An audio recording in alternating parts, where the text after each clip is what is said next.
একজন আলেমকে দেখতে গিয়েছিলাম, সুবহানাল্লাহ, আব্দুল বাসিত খান সিরাজি।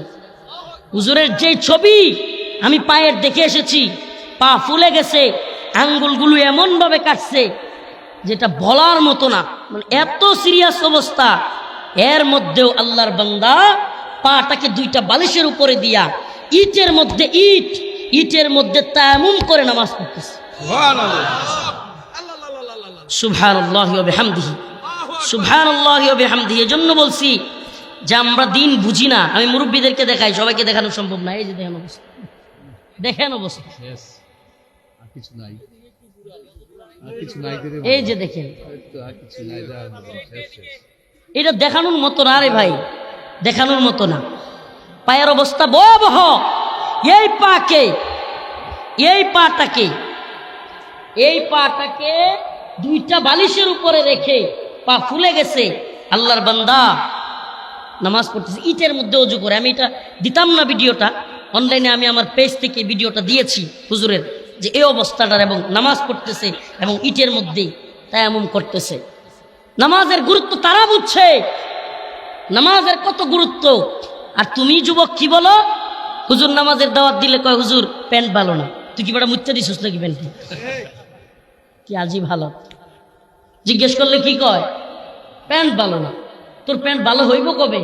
এখন যদি আজরাইল এসে পড়ে, তোমার মতো যুবন বয়সে মানুষ মারা যায় না? মারা যায় তো। তুমি প্যান্টের কথা বলে তুমি নামাজ পড়তে যাও না, তাহলে এই অবস্থায় যদি তুমি মারা যাও, রহমতের ফেরেশতা আসবে? তোমার কি জান্নাতের দিকে নেওয়ার জন্য আসবে? এই কথাগুলো অজুহাত হিসেবে আর কেউ দাঁড় করাবেন না।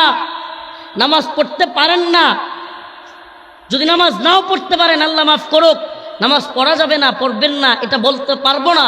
নামাজ পড়া ফরজ, আবশ্যক, এটা ঐচ্ছিক বিষয় না। আমাদের পরিবর্তন সেদিন আসবে যেদিন মুসলমানরা তাদের দিনী গায়রত, দিনের কাজ কি, তার দায়িত্ব কি সেটা বুঝবে।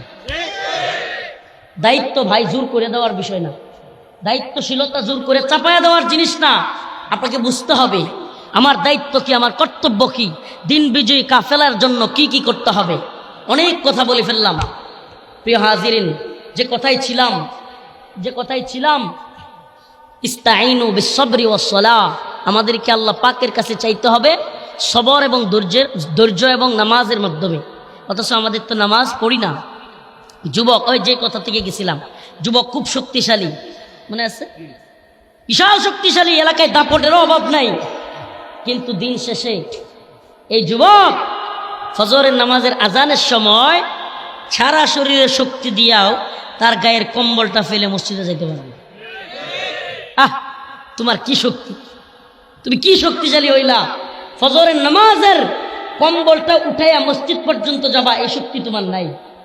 তুমি শক্তিশালী, তোমার চাইতে দুর্বল পৃথিবীতে আর নাই। তুমি সেদিন শক্তিশালী হবা যেদিন কনকনে শীতের মধ্যেও ঠান্ডা পানিতে অজু করে গোসল করে তারপরে মসজিদে যেতে পারবা। প্রকৃত শক্তিশালী তুমি সেদিন হবা। প্রিয় হাজিরিন, নামাজের এত গাফলতি আমাদের মধ্যে। মসজিদে চাচারা মসজিদে বসে রয়েছে, নামাজ পড়তেছে, হঠাৎ করে এক যুবক ঢুকছে মসজিদের মধ্যে। সবাই মিলে দেখছস অমুকের ছেলেটা নামাজ পড়ে। কেমনে কয়? দেখছস অমুকের ছেলেটা নামাজ পড়ে। অথচ উচিত কি ছিল? দুইটা ছেলে মসজিদের পাশ দিয়ে যাচ্ছে, চাচারা সবাই বলবে দেখ অমুকের ছেলেগুলো নামাজ পড়ে না। নামাজ পড়ে, এটা অবাক হওয়ার কি আছে? পড়ে নাটাই তো অবাক হওয়ার কথা ছিল, কিন্তু এই অবস্থাটা নাই, পাল্টাইছে। আর আমাদের যুবকদেরকে বলি বা সবাইকে বলি, প্রিয় ভাইরা বাবারা, এই কথাটা বলিয়েন না যে কাপড় ভালো না। প্লিজ অন্তত পরিষ্কার পরিচ্ছন্ন থাকেন, ইমানের হালতে পবিত্র হালতে থাকেন। আর যাই করেন এই কাজটা কইরেন না। প্রস্রাব করে ঢিলা কলুপ নেওয়া, রাসূল সাল্লাল্লাহু আলাইহি ওয়াসাল্লামের মেরাজের হাদিস, উনি যখন গেলেন একদল লোকের এই কারণে নিজেরা পবিত্র হয় না প্রস্রাবের সময় কিংবা বিভিন্ন সময়, এজন্য জাহান্নামের আগুনে জ্বলতেছে। সুবহানাল্লাহ। তো জ্বলবেন নাকি বাঁচতে চান, শক্তিশালী হইতে চান? তাহলে ফজরের নামাজের সময় কম্বলটা ফেলতে হবে। বলতেছিলাম আব্দুল বাসিত খান সাহেব, আমি নিজের চোখে দেখে আসছি। সুবহানাল্লাহ।